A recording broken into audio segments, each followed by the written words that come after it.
نحمده ونصلي على رسوله الكريم أعوذ بالله من الشيطان الرجيم بسم الله الرحمن الرحيم رب زدني علما رب اشرح لي صدري ويسر لي أمري واحلل عقدة من لساني يفقه قولي عزیز طلبہ و طالبات، السلام علیکم ورحمۃ اللہ وبرکاتہ۔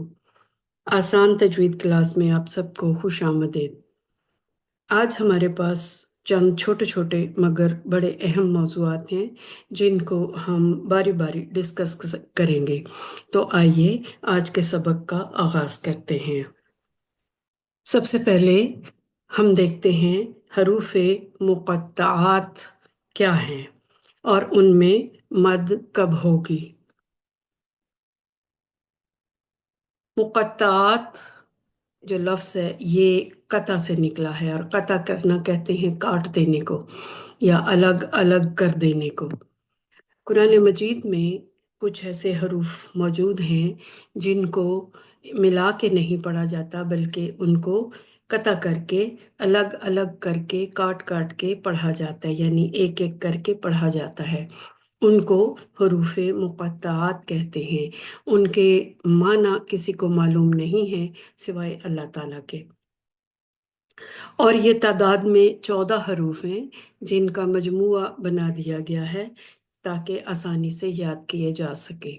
اور یہ حروف ہیں نقص، اصلکم، حی، طاہر، نون، قاف، صاد، عین، سین، لام، کاف، میم، خا، یا، تو، الف، ہا، را۔ اب ان کو الگ الگ یاد کرنا تھوڑا مشکل ہو جاتا ہے، اس لیے علماء نے ان کو ملا کے ایک مجموعہ بنا دیا ہے تاکہ اس کو آسانی سے یاد کیا جا سکے۔ اور یہ 14 حروف جو ہیں یہ مختلف صورتوں کے آغاز میں جو کہ 29 بنتی ہیں تعداد میں، ان کے شروع میں آئے ہیں۔ کچھ کلمات جو ہیں وہ ریپیٹ بھی ہوئے ہیں، حروف مقطعات جو ہیں، جیسے الف لام میم یا الف را، یہ ایک سے زیادہ دفعہ آیا ہے، ہاں میم بھی ایک سے زیادہ دفعہ آیا ہے، تو لیکن یہ ٹوٹل 14 ہی ہیں۔ اگر ہم ان حروف مقطعات کو کھول کر لکھیں تو کچھ ان میں سے 3 حروف پر مبنی ہیں اور کچھ 2 حروف پر مبنی ہیں۔ 3 حروف پر مبنی چند مثالیں میں نے یہاں آپ کے سامنے پیش کی ہیں۔ جیسے اگر آپ نون کو اس طرح سے کھول کے لکھیں گے تو یہ 3 حروف بنتے ہیں، نون پیش واو اور نون ساکن، یہ بنے گا نون۔ تو یہاں پر مد بنے گی، یہ واو جو ہے یہ واو مدہ بن جائے گی، کیونکہ اس سے ما قبل جو نون آ رہا ہے اس کے اوپر پیش آ رہی ہے اور آگے سکون آ رہا ہے۔ یہ سکون جو ہے یہ عارضی نہیں ہے۔ پچھلے سبق میں آپ نے عارضی سکون کے بارے میں پڑھا تھا کہ وہ سکون عارضی ہوتا ہے جو ہم کسی متحرک حرف کو خود ساکن کر کے وہاں پر وقف کرتے ہیں تو اس کو سکون عارضی بولتے ہیں، مگر یہ جو سکون ہے یہ خود بخود پہلے ہی سے موجود ہے، یہ ہم نے نہیں اس کو ساکن کیا، لہٰذا یہ سکون اصلی کہلاتا ہے۔ تو ان حروف پر پھر مد کی جاتی ہے، ان حروف کو کھینچ کے پڑھا جاتا ہے۔ مثلاً اب جو نون ہے اس کو پڑھا جائے گا نون، اسی طرح قاف، صاد۔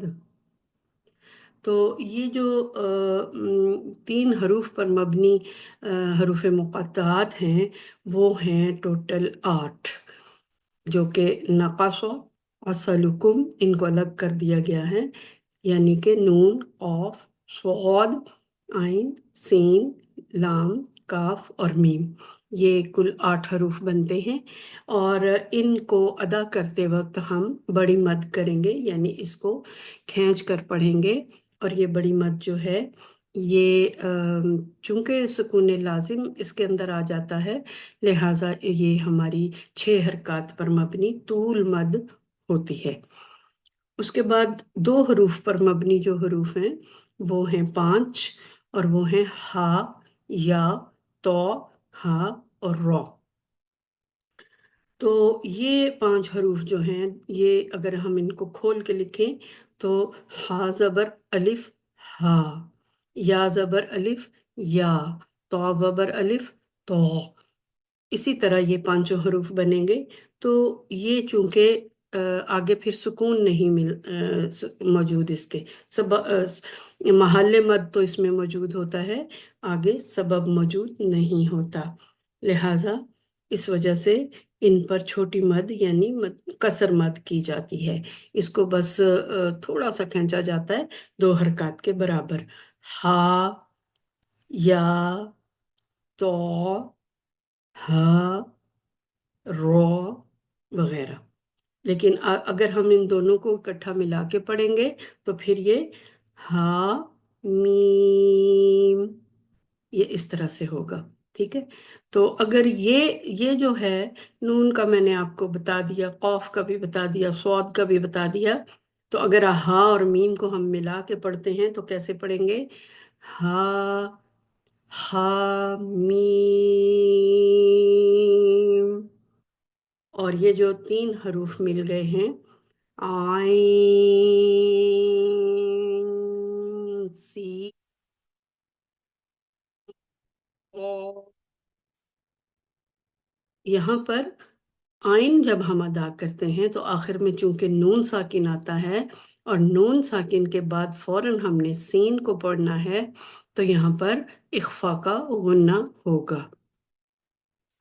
اور جب ہم سین کو ادا کرتے ہیں تو پھر دوبارہ وہاں پر نون ساکن آ جاتا ہے، اور اس کے بعد قاف کی ادائیگی ہوگی، تو یہاں پر دوبارہ غنہ اخفا کا ہوگا، لہٰذا اس غنہ کو بھی آپ پڑھتے ہوئے ظاہر کریں گے۔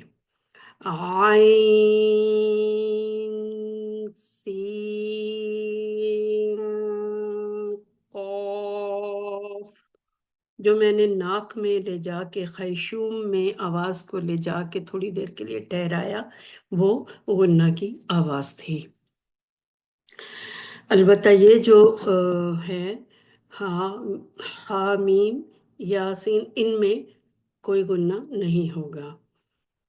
اور یہاں پر جب ہم الف کو کھول کے لکھتے ہیں اس طریقے سے، تو الف کے اوپر آئے گی زبر، لام کے اوپر آئے گی زبر، اور فا جو ہے یہ ساکن ہو جائے گا۔ تو الف کے اوپر جب زبر آتی ہے تو یہ حمزہ ہوتا ہے، یہ الف مدہ نہیں ہوتا۔ تو اس کے بعد لام جو ہے وہ زبر ہے، اور اس کے بعد فا جو ہے وہ ساکن ہے۔ اب اگر فا ساکن ہے تو اس کا مطلب یہ ہوا کہ یہاں پر سبب مد تو موجود ہے، سکون تو موجود ہے، مگر پیچھے حرف مدہ کوئی بھی نہیں ہے، محل مد کوئی بھی نہیں ہے، لہذا الف کے اوپر مد نہیں ہوتی۔ اس کو صرف ایسے ہی پڑھتے ہیں الف، اس کو نہ تو کھینچیں گے اور نہ ہی لمبا کریں گے، نہ چھوٹی مد ہوگی نہ بڑی مد ہوگی۔ قرآن پاک میں آئے ہوئے جو حروف مقطعات ہیں وہ یہاں آپ کے سامنے اسکرین پہ دکھائے گئے ہیں۔ تو یہ سورۃ البقرہ میں سب سے پہلے الف لام میم جو آیا ہے، اس کو اس طرح سے ادا کیا جائے گا، الف لام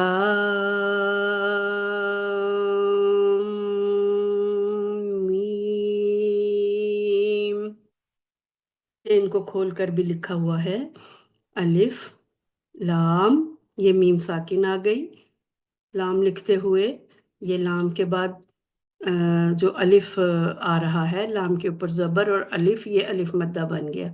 تو الف مدہ کے اوپر مد کا نشان اسی لیے لگا دیا گیا ہے۔ اس کے بعد میم ساکن ہے، تو یہ میم جو ہے یہ سبب بنے گا اس حرف مدہ کے لیے۔ الف مدہ جو ہے وہ محل ہو گیا، مد کا محل بن گیا، اور میم جو ہے وہ میم ساکن وہ سبب مد بن گیا، لہٰذا یہاں پر یہ جو سکون ہے یہ سکون لازم ہے، لہٰذا یہ طول مد ہوگی یہاں پر۔ اور آگے جب ملا کے ہم اگلا میم پڑھیں گے تو اس میم کے نیچے کسرہ آئے گی، اب یہ پیچھے ساکن میم اور یہ متحرک میم، یہ جب دونوں اکٹھے آئیں گے ہم ملا کے پڑھیں گے تو ان میں ادغام ہوگا۔ جب ادغام ہوگا، ادغام مثلین ہوگا، تو یہاں پر بھی ایک تو پھر یہ تشدید کے ساتھ آئے گا میم، یہ نیکسٹ والا، اور دوسرا یہ کہ یہاں پر ہم ادغام کا غنہ کریں گے۔ اسی طرح میم کی آواز کو اپنے خیشوم میں لے جا کر تھوڑی دیر ٹھہرائیں گے، ایک الف کی مقدار کے مطابق اتنا ہم ٹھہرا کے غنہ کر کے پھر اگلا میم ادا کریں گے۔ اسی طرح باقی حروف ہیں، الف لام میم صاد۔ یہاں لام کے بعد جب میم ادا ہوا اس وقت بھی غنہ، اور میم کے بعد آگے صاد جو ہے وہاں پر غنہ نہیں ہوگا۔ اس کے بعد الف لام را، الف لام میم را۔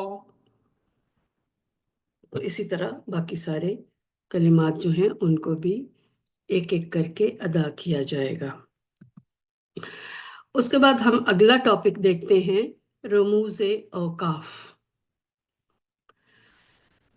رموز جو ہے رمز کی جمع ہے، رمز واحد لفظ ہے اور اس کا مطلب ہے اشارہ، اور اس کی جمع ہے رموز۔ تو رموز کہتے ہیں جمع کو، رمز کی جمع بنے گی رموز، اور اس کا مطلب ہو جائے گا اشارے۔ اور وقف کی جمع ہوتی ہے اوقاف، وقف کا مطلب ہے ٹھہرنا، اور رموز ہو گیا اشارے۔ تو ہم اس کا مطلب لیں گے، رموز اوقاف کا مطلب ہے ٹھہرنے کے اشارے۔ جیسا کہ آپ ٹریفک کے اشارے اکثر دیکھتے ہیں سڑک کے اوپر، تو آپ لوگ جانتے ہیں کہ مختلف لائٹس ہیں۔ سرخ رنگ کی لائٹ جو ہے یہ آپ کو ٹھہرنے کا اشارہ کرتی ہے اور آپ رک جاتے ہیں، اور گرین جو ہے یہ چلنے کا اشارہ ہوتی ہے، لہٰذا آپ چل پڑتے ہیں۔ یلو جو ہے یہ آپ کو ریڈی کرتی ہے رکنے کے لیے یا چلنے کے لیے۔ تو جب آپ گاڑی چلا رہے ہوتے ہیں تو یقیناً آپ کو تھوڑی دیر پہلے سے ریڈی ہو جانا چاہیے کہ مجھے بریک لگانی ہے، لہٰذا دور سے آپ کو یلو لائٹ جب نظر آتی ہے تو آپ بریک پہ پاؤں رکھ دیتے ہیں اور ریڈ لائٹ ہونے تک آپ رک جاتے ہیں۔ اور جب گرین لائٹ چلنے سے پہلے یلو لائٹ آتی ہے تو آپ دوبارہ سے، کچھ لوگ گاڑی کو نیوٹرل کر دیتے ہیں، گیئر سے گاڑی کو نکال دیتے ہیں، تو ان کو الارم کرنے کے لیے کہ اب آپ now you are ready to move, لہٰذا یلو لائٹ جب آتی ہے تو لوگ جو ہیں دوبارہ گاڑی کو گیئر میں ڈال دیتے ہیں اور ریس پہ پاؤں رکھ لیتے ہیں، اور جیسے ہی گرین لائٹ آن ہوتی ہے وہ ریڈی ہو جاتے ہیں، وہ چل پڑتے ہیں۔ تو اسی طرح ہمارے قرآن مجید میں جو ہماری آیات ہیں ان میں کہاں ہم نے رکنا ہے اور کہاں سے ہم نے پڑھنا ہے، کیسے ہم نے پڑھنا ہے، یہ ساری طریقے بھی ہمیں سمجھانے کے لیے کچھ قواعد بنا دیے گئے ہیں۔ تو آئیے ذرا ان کی طرف دیکھتے ہیں۔ قرآن مجید ایک آسان کتاب ہے۔ علماء کرام نے جس طرح عوام کی سہولت کے لیے قرآن مجید میں اعراب اور نقطوں کا اہتمام کیا ہے۔ ماضی میں یہ چیزیں جب قرآن پاک نازل ہوا تھا تو اس وقت یہ نہیں ہوا کرتے تھے، نہ اعراب، نہ نقطے، اور نہ ہی رموز و اوقاف۔ لیکن جب باہر عرب سے نکلا دین، اور اجمی لوگ جو ہیں، جو عرب کے لوگ تھے وہ تو اس عربی زبان سے، اس لینگویج سے بڑے اچھی طرح واقف تھے، ان کو ضرورت نہیں تھی اعراب کی، نقطوں کی، رموز کی، کیونکہ وہ آلریڈی اس زبان کو بولتے تھے۔ تو اس کی ضرورت پیش آئی جب دین اسلام عجم میں پہنچا، عجم کے ممالک میں، تو ان لوگوں کو پھر سمجھنے میں دشواری پیش آتی تھی، لہٰذا علماء نے یہ آسانی کر دی۔ تو ان رموز کو وضع کرنے کی وجہ یہ تھی جو شخص عربی زبان سے واقف نہ ہو اور نہ ہی معانی سے واقفیت رکھتا ہو تو اس کے لیے پہچان مشکل ہو جاتی ہے کہ کس جگہ معنی مکمل ہے اور کس جگہ ناقص ہے، یعنی معنی ابھی ادھورا ہے۔ اس لیے ایسے شخص کو چاہیے کہ آیت کے اختتام پر یا ان رموز پر وقف کر لے۔ جن رموز کا قرآن مجید میں اہتمام کیا گیا ہے اور ان کی تفصیل مندرجہ ذیل ہے۔ یہ رموز اصل میں زیادہ ہیں، جو کہ آپ اگلے لیول میں انشاءاللہ اور زیادہ پڑھیں گے، مگر ابھی ابتدائی سٹیج پر آپ کو وہ بتائے جا رہے ہیں جو زیادہ امپورٹنٹ ہیں۔ اس میں میم، تو، جیم، زا، صاد، قلے، کف وغیرہ ہیں۔ اور جب یہ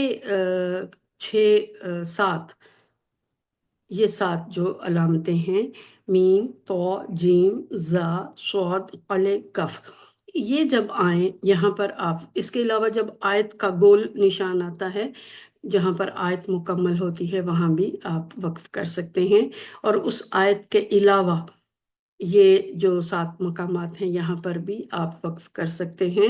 تو اس کے پھر اگر جب یہاں وقف ہو جائے گا تو اس کے ماں بعد سے ابتدا کی جائے گی، اعادہ کی ضرورت نہیں ہے۔ یہ اس کا حکم ہے کہ اگر آپ ان مقامات پر ٹھہرتے ہیں، اپنی آواز اور سانس کو توڑ لیتے ہیں، تو اس کے بعد آپ کو پیچھے سے دہرا کے پڑھنے کی ضرورت نہیں ہے، آپ اس سے آگے جو آیت ہے اس کو وہاں سے شروع کر سکتے ہیں۔ 2 کلمات ایسے ہیں، صلا اور لا۔ یہ اصل میں یہ ایبریویشنز ہیں، کچھ اور کلمات کی بنا دی گئی ہیں، شارٹ ٹرمز بنا دی گئی ہیں آسانی کے لیے۔ تو اگر ان مقامات پر آپ کو رکنا پڑ گیا، اول تو نہیں رکنا چاہیے، اور اگر آپ کو رکنا پڑ گیا تو کوئی بات نہیں، آپ کیا کریں گے، ان 2 علامات پر اگر وقف کر لیا جائے، ہاں اگر تو وقف کر لیا جائے تو بہتر ہے کہ ما قبل سے اعادہ کیا جائے، ٹھیک ہے؟ یعنی آپ کو فرسٹ پریورٹی تو یہ رکھیں کہ یہاں نہیں رکنا، لیکن اگر آپ یہاں رک ہی گئے ہیں تو انسان کو 100 مجبوری ہو سکتی ہے، کھانسی آ سکتی ہے، ان کو اضطراری کیفیات کہتے ہیں، چھینک آ سکتی ہے، کبھی کبھی سانس چھوٹی پڑ جاتی ہے، انسان کی سانس ٹوٹ جاتی ہے اور آگے نہیں آیت کو پڑھ پاتا، تو وہاں پر رکنا پڑ جاتا ہے۔ اور اب آپ جب رکیں گے، وقف کریں گے، تو وقف کا جو طریقہ بتایا گیا ہے کہ آپ سانس اور آواز کو روک کر اس آخری حرف کو ساکن کر کے وہاں پر ٹھہر جائیں گے، اپنی سانس کو بحال کریں گے اور پھر اس کے بعد پڑھنا شروع کریں گے۔ تو یہ جو اوپر میں نے 7 کلمات یہ جو علامتیں بتائی ہیں، رموز بتائے ہیں، ان پر اگر آپ وقف کریں گے تو آپ کو پیچھے سے لوٹا کے نہیں پڑھنا پڑے گا، آپ آیت کو آگے سے جاری رکھ سکتے ہیں۔ لیکن یہاں 2 کلمات کے اوپر جب آپ ان رموز کے اوپر رک گئے تو پھر کیا ہوگا کہ ما قبل سے اعادہ کیا جائے گا، اسی آیت کی جو پیچھے سے 2 یا 3 یا 1 کلمہ ہوگا اس کو پڑھ کے پھر آگے آپ کنٹینیو کریں گے اگلی آیت کو۔ اس کے بعد آپ یہ دیکھتے ہیں کہ قرآن مجید میں کچھ کلمات کے اوپر چھوٹا سا سکتہ لکھا ہوا نظر آتا ہے۔ تو یہ ہم جو قرآن مجید کو تلاوت کرتے ہیں کہ روایت حفظ کے مطابق ہمارے ہاں برِ صغیر میں انڈو پاکستان میں پڑھا جاتا ہے قرآن مجید، یہ روایت حفظ رحمۃ اللہ علیہ کے مطابق پڑھا جاتا ہے۔ تو اس کے مطابق قرآن مجید میں 4 مقامات پر سکتہ کرنا ضروری ہے۔ ویسے تو سکتہ کے نشانات 4 سے زیادہ ہیں، مگر وہ دوسری روایات کے مطابق ہیں، ہم روایت حفظ کے مطابق صرف 4 جگہوں پر کر سکتے ہیں سکتہ۔ اب دیکھتے ہیں وہ کون سے کلمات ہیں۔ یہ آپ کے سامنے 4 مقامات کا میں نے ذکر کیا ہے۔ تو ایوا جا پہلے نمبر پر جو ہے یہ سورہ الکہف میں آیت نمبر 1 کا آخری جو ہے یہ والا جو نشان آیت کا آ رہا ہے، یہاں پر پہلی آیت مکمل ہو رہی ہے۔ تو اس کو اگر تو آپ نے یہاں پر کر لیا وقف تو یہ کہلائے گا ایوا جا، اور اگر آپ نے آگے وقف نہیں کیا، وصل کر لیا، تو پھر آپ کیسے پڑھیں گے؟ پھر آپ پڑھیں گے اصل میں جو ہے سکتہ اور وقف، اس کے جو قواعد ہیں وہ آلموسٹ سیم ہیں، سوائے اس بات کے کہ جو سکتہ میں ہم